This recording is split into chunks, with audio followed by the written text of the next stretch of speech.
para falar de Jesus sempre é bom, sempre emociona a gente, né? Esse tema que foi escolhido, Simão, o Cirineu, o que acontece? Acho que a maioria que está aqui no grupo é do Núcleo Assistencial Ramatiz, né? Quem não conhece a nossa casa, eu vou dizer que a gente tem, durante 2 dias na semana, depois do atendimento ao público, uma reunião para atendimento dos trabalhadores. E há um tempo atrás, cerca de, acho que semanas a um mês atrás, o nosso mentor lá, o nosso irmão maior, que nos protege, que nos guia, que está sempre nos orientando, o irmão irmão Reinaldo, nos falou assim, nos convocou a sermos sirineus.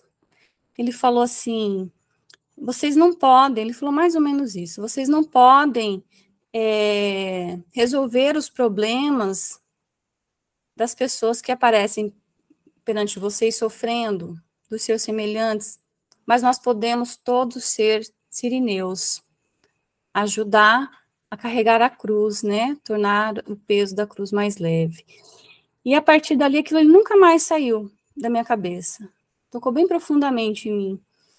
E eu já tinha ouvido falar, mas eu não tinha estudado sobre Simão, o Cirineu, e nem refletido sobre essa passagem do Evangelho.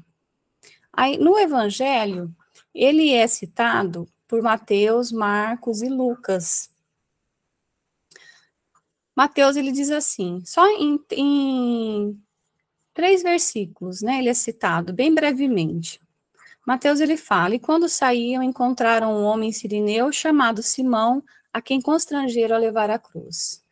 Marcos disse, certo homem de Cirene, chamado Simão, pai de Alexandre de Rufo, passava por ali, chegando do campo. Eles o forçaram a carregar a cruz. E Lucas escreveu, enquanto o levavam, agarraram Simão de Cirineu, que estava chegando do campo, e lhe colocaram a cruz às costas, fazendo carregá-lo atrás de Jesus. Então, essas são as passagens que tem na Bíblia, no Evangelho, a respeito de Simão, o Cirineu. E aí, a gente pesquisando, né, bem resumidamente eu trouxe, e eu coloquei a fonte aqui, que é o site O Consolador, quem foi esse homem? Então, ele era um homem do campo, do trabalho rude, nascido em Cirene. Então, quem nascia em Cirene era chamado de Cirineu, uma província romana, e ele nasceu aproximadamente a partir do ano 67 a.C. Então, conta ao relato de que ele vinha do campo, onde ele estava trabalhando, e pretendia entrar em Jerusalém, para ir para sua casa. E ele viu o cortejo, tendo à frente soldados romanos, a pé e a cavalo, conduzindo condenados ao suplício, entre eles Jesus. E relata também que Jesus estava bastante debilitado fisicamente por conta da noite de vigília demorada e das agressões que ele sofreu a noite toda, no dia anterior, né? Considerando que ele foi preso na quinta-feira à noite, e eles fizeram todo o julgamento da quinta para sexta-feira, e ele carregava a cruz que pesava cerca de 70 quilos, e ele cambaleou. E foi nesse momento que um dos soldados escolheu esse homem de Cirene, Cirineu ou Simão, como denominam os evangelistas, para ajudá-lo a carregar a cruz. Aí me veio até mim esse livro, Quando Voltar a Primavera, ditado por Amélia Rodrigues, psicografia de Divaldo Franco, e esse livro, ela faz de uma forma quase cronológica de passagens de Jesus, sabe? E sempre de uma forma, assim, para mim, muito poética, e depois ela faz uma reflexão muito bonita. É um livro que é realmente maravilhoso, o prefácio é muito grande, eu trouxe só 2 parágrafos que, para a gente ver, olha, esse livro de 76, Amélia Rodrigues. Modesta contribuição evangélica para estes dias, são pinceladas de ternura, cromos evolutivos, doações da alma para a reflexão dos que confiam no amanhã de todos. Oxalá que esses estudos consigam luarizar alguns espíritos em rudes batalhas, ou despertar alguns outros que dormem. Após meditar longamente no sempre jovem poema da Boa Nova, reunimos estas narrações com que desejamos homenagear os que esperam passar este inverno e esta noite na certeza que de tudo mudará quando voltar a primavera. Jesus prossegue sendo a eterna primavera por quem todos anelamos, por quem todos almejamos. Só uma observação, tem um outro livro também de Amélia Rodrigues que chama Mensagem do Amor Imortal, que também ela traz histórias de Jesus, algumas passagens dele, e nesse livro ela diz que ela retirou essas informações, esses relatos de memórias dos próprios apóstolos, que estão registradas em bibliotecas mais além, quer dizer, do plano espiritual, e eu acredito que seja essa a fonte dela, ela ter escrito este livro também. Então, ela começa relatando nesse capítulo 17, e eu vou pedir licença para vocês para ler, porque é muito bonita a forma como ela relata, e eu não conseguiria reproduzir, fazendo uma interpretação e reproduzir. Então, ela começa contando o cenário daquele momento. Nenhuma voz que se erguesse para defendê-lo, pessoa alguma que se resolvesse falar a seu favor. Todos os verbos estavam calados, e o silêncio era a resposta da frágil gratidão humana àquele que não titubeava em entregar-se num holocausto de amor. Tudo se realizava como se fosse uma patética entoada a tristes notas de uma mensagem fúnebre. O medo aparvalhava os amigos, e a palidez da covardia moral cobria os rostos dos beneficiados à distância. Com mortalha da justificação. Quer dizer, as pessoas tinham medo de chegar, de se manifestar, ficavam à distância, e quem estava próximo era só quem estava realmente agredindo, né? Pedindo a crucificação. Não obstante as arbitrariedades da lei, Israel mantinha em seu estatuto que qualquer pessoa podia levantar a voz a favor de um condenado. Isso bastaria para revisar o processo, concedendo outra oportunidade ao réu, embora já estivesse julgado. Com ele, a ocorrência se fazia diferente. 5 dias apenas eram transcorridos do sucesso que obtivera na cidade regurgitante, que o exaltara, dizendo o Messias, o esperado. Naquela ocasião, todos comentavam publicamente os seus feitos, enquanto ofereciam tóxico para que os ódios fomentassem, culminando na tragédia que ora se consumava. Aquela semana que antecedeu a crucificação, que é a semana que hoje a gente celebra a Semana Santa, Jesus chegou, foi a entrada triunfante que é relatado na Bíblia de Jesus em Jerusalém. Quando ele chegou em Jerusalém, ele foi exaltado pela população. Muitos já o consideravam o Messias, e ele foi realmente tratado como o rei. E muitas curas, as pessoas jogavam as roupas, as vestes aos seus pés, né? Muitas curas aconteceram naquele período, ele esteve aqui naquela semana. Foi a semana em que ele expulsou os vendilhões do templo, foi a semana que ele falou a parábola da figueira seca, da figueira estéril. Foi também quando ele fez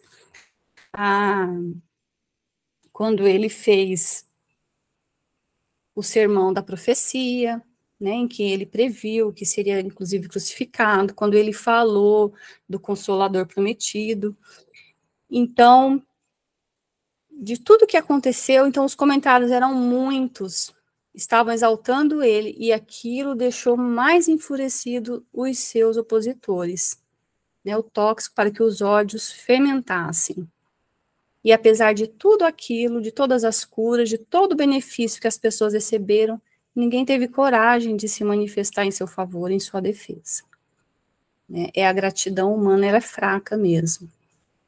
Aqui, curtos são os sentimentos da gratidão humana e breve o caminho dos que dizem amar. E nós, né? Até onde vai também a nossa gratidão? Quantas vezes nós somos gratos a alguém, até o momento que esse alguém deixa de ser aquela pessoa, ou atender, ou fazer algo que nos contrarie, né? Acho que a gente fazer essa análise também de consciência, e quando a gente vê esse retrato desse cenário todo, que ninguém defendeu Jesus, e nós, né? Quão tamanho é a nossa gratidão, a nossa força de amar, e de estar ao lado das pessoas. que nos fizeram bem também. Ela continua, ele não enganara ninguém, porquanto sempre se reportava a um reino que não era deste mundo. Apesar disso, esparzia a ternura e a misericórdia como um sol generoso, aquecendo o Pantanal e transformando o campo fértil. Agora se encontrava só, a sós com Deus, como aliás sempre estivera.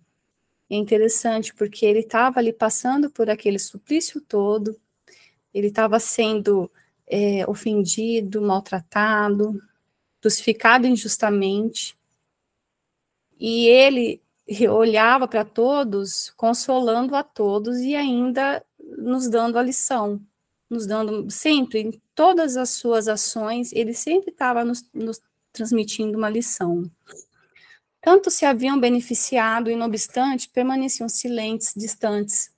A estranha procissão percorreu distância inferior a 500 metros, atravessou a porta judiciária e a silhueta do Monte Sombrio se desenhou entre o fulgor do dia em plenitude e o fundo azul abrasado da natureza. Abril já era período de seca, de calor, de sol intenso. A terra se torna de cor ocre, morrem as amêndoas e os tons do chumbo substituem o verdor que embeleza. Aquela hora, mais ou menos às 11, a atmosfera carregada alcançava índices de cansaço que desagradavam, abafados. De semblantes sinistros, com varapaus, os membros da peregrinação torturam o justo, agridem-no com acrimônia, mordacidade e zombaria. Sempre se fará assim com aqueles que se elevam acima da craveira da banalidade.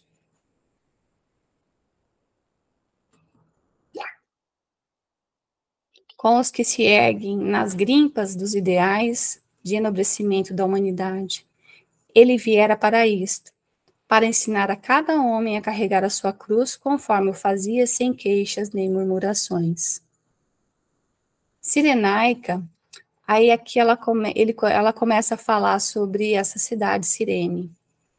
Ela faz um breve relato, só para nos situar de onde é esse local. Antigo reino que foi colonizado pelos gregos que fundaram Cirene. Posteriormente, sob a dinastia que tivera origem com Bato de Tera, progrediu nascendo outras cidades. Depois da desencarnação de Alexandre o Grande, caiu nas mãos dos Ptolomeus, que passaram a chamá-la de Pentápolis, em razão das 5 cidades que a formavam: Arsinói, Berenice, Ptolomaide, Apolônia e Cirene. No ano 67 a.C., passou à província romana. Aí ela cita aqui 3, um matemático, um filósofo e um professor que viveram 300 anos, cerca de 300, 200 anos antes de Cristo. Também eram dessa cidade. E foi lá que nasceu Simão, nosso personagem. Cirene, sua capital, passaria a narração evangélica graças a Simão, ali nascido, judeu de família grega que se encontrava acompanhando a sinistra procissão pelas vias estreitas de Jerusalém naquele dia. Aquele homem de olhar triste fascinou. Apesar da cruz, com quase 70 quilos, a dilacerar os ombros e as mãos do condenado que cambaleia, comoveu. A noite de vigília demorada, as viagens entre Anás e Caifás, o petróleo, exauriram o Filho de Deus. Então, como eu comentei antes, ele foi preso na 5ª noite e já levaram ele direto para Anás. Anás, ele tinha sido um sumo sacerdote, que é o posto mais elevado do Sinédrio. O Sinédrio era a corte suprema da lei judaica. Então, esse Anás, ele tinha sido sumo sacerdote, né? Que era esse posto, era como se fosse o presidente de um tribunal. E quando Jesus era jovenzinho ainda, ele foi em um templo em que ele estava e ele fez uma pregação que comoveu, que mexeu com a cabeça daquelas pessoas que estavam ali, e ele imagina que ele nunca deve ter se esquecido daquilo, né? E se tornou um perseguidor. E Caifás era genro de Anás, que se tornou sumo sacerdote, porque era passado algo de pai para filho entre família, né? E ele era o genro. Então levaram Jesus para Anás, que foi e fez um interrogatório de Jesus, e ali também agrediu, foi a ele que questionou sobre os discípulos, sobre os ensinamentos, e Jesus falou que nunca falou, Jesus disse, nunca falei em segredo, sempre falei ao público, então pergunte, né, para as pessoas o que ouviram falar por mim, né, e foi ele que bateu no rosto de Jesus. Então, nesse meio tempo que ele fazia esse interrogatório, Caifás conseguiu reunir todo o Sinédrio, todos os membros, 71 membros, e conseguiu fazer com que se fizesse o julgamento de Jesus naquela noite. Então, foi tudo uma questão, as coisas digamos assim, armadas, para que desse tempo de fazer o julgamento de Jesus e a sua crucificação antes do sábado, porque sábado eles guardavam, não podia fazer isso, não podia guardar o sábado, né, era a tradição. E no domingo de Páscoa também não podia ter execução e nem julgamento. Então eles foram atrás de testemunha, montaram todo o julgamento, e aí levaram Jesus, quando estava tudo para levar, a Caifás. E ali ele passou a noite naquele interrogatório, naquele julgamento, com testemunhas que mentiram a respeito dele, porque não conseguiram encontrar testemunhas, né, reais que pudessem confirmar o que o Sinédrio estava falando, que ele estava blasfemando. Então eles conseguiram 2 testemunhas que mentiram. E Jesus se manteve silencioso e ouviu todo o julgamento e a condenação. Já de manhã foi levado a Pôncio Pilatos, né? Então pensa o desgaste todo dele. Centurião fustigava o preso, a fim de que não desfalecesse, a penalidade deveria ser cumprida. Então Centurião era o encarregado que ia empurrando ele, não deixava que ele desfalecesse, sem dormir, passando por todo aquele desgaste físico, né, e emocional, mas ele tinha que carregar a cruz dele para cumprir a pena. Enfurecido, experimenta o soldado um misto de piedade e dever. Piedade, ferido pelo amor do prisioneiro pacífico escravo, e dever porque serviçal da paixão de César. Paixão a César. No tormento que o vence, deseja diminuir a carga que ameaça esmagá-lo. Então ele perpassa o olhar injetado pelas filas de mudos espectadores e chama o homem de Cirene. O convocado não reage, parece até que se rejubila interiormente. Submisso, curva-se, oferece o ombro e auxilia o estranho. A cruz se ergue mais leve.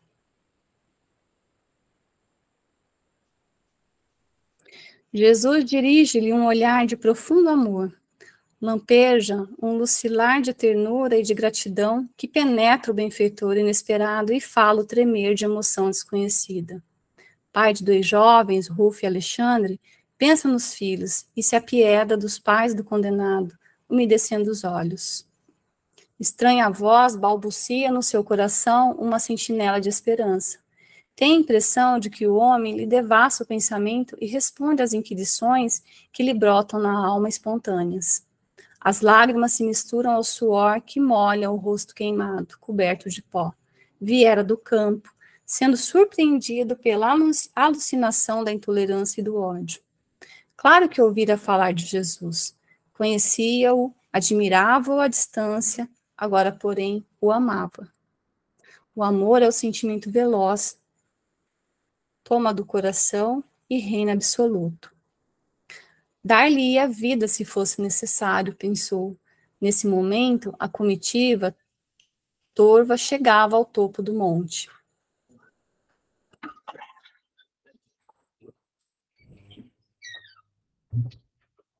Desculpa, pessoal, que fechar a porta aqui. O crime deveria ser consumado antes de cair o dia, quando se iniciava o sábado reservado ao repouso, ao esconder-se o sol. Viu ser preso ao madeiro. A patética do martelo nos pregos repercutia nos seus ouvidos por muito tempo. O som metálico, as contrações musculares do submisso dilaceraram-no também. Os semblantes suarentos dos crucificadores e os olhares de lince, a agonia e o sangue fluir abundante, era a moldura vergonhosa que contrastava com a nobre serenidade dele. Quando as cordas o arrastaram nas traves, ele oscilou no ar. O corpo arriou rasgado.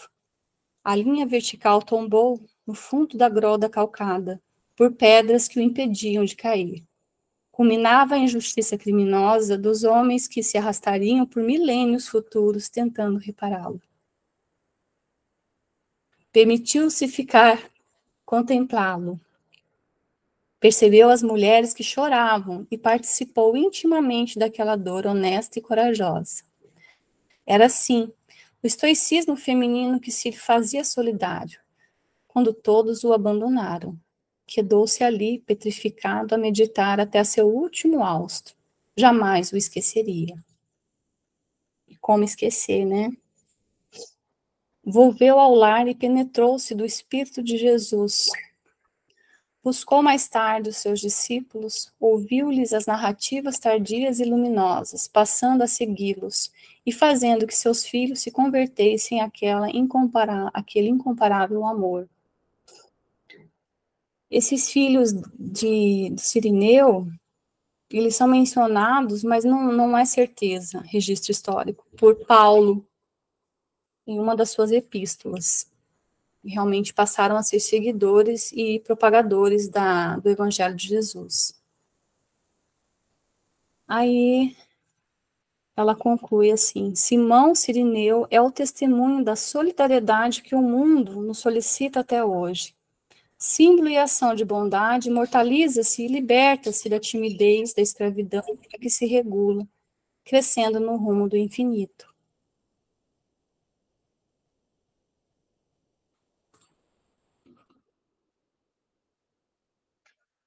Quinhentos metros eram a distância a percorrer entre o local do julgamento arbitrário e o cume do Monte da Caveira. Em curta distância, a impiedade e a zombaria são grandes. Também o testemunho da solidariedade fraternal fez-se enorme. Todos encontraremos pelo caminho da aflição os sirineus em nome e honra de Jesus. A nosso turno, devemos tornar-nos novos homens de Cirene e ajudar os que passam sobrecarregados, aguardando, esperando socorro. E aqui eu trouxe no final, finalizando, uma passagem do Evangelho segundo o Espiritismo, do Espírito de Verdade, que fala: em verdade eu vos digo, os que carregam seus fardos e assistem os seus irmãos são meus bem-amados. E é curto, vocês viram que foi curta o texto, né? Mas ele traz muitas reflexões para a gente, principalmente para esse período que está se aproximando a Semana Santa, né, as celebrações da Semana Santa, em que a gente recorda a crucificação e ressurreição de Jesus. E quantos sirineus, né, não passaram pelas nossas vidas? A minha passaram muitos. Refletindo, passaram muitos sirineus. Os amigos do Núcleo Assistencial Ramatiz são sirineus que, nos momentos de aflições, porque as aflições nós passamos e as minhas aflições eu tenho que passar. Ninguém pode passá-las por mim. Mas esses irmãos têm ajudado muito, né, com suas preces, com a palavra de afeto, de apoio, com o olhar. Então, que a gente seja grato sempre por essas pessoas que são colocadas no nosso caminho, que são os sirineus, e que a gente possa se tornar também sirineus, entendendo que a gente não pode carregar a cruz dos nossos irmãos, que a gente não pode resolver os problemas, mas nós podemos caminhar ao lado, ajudando para que esse peso, compartilhando desse peso, dessa cruz, como o irmão Reinaldo nos pediu naquele trabalho, naquela sexta-feira. E é isso. Termina aqui o estudo, foi breve, espero que tenha contribuído. Fica aberto agora.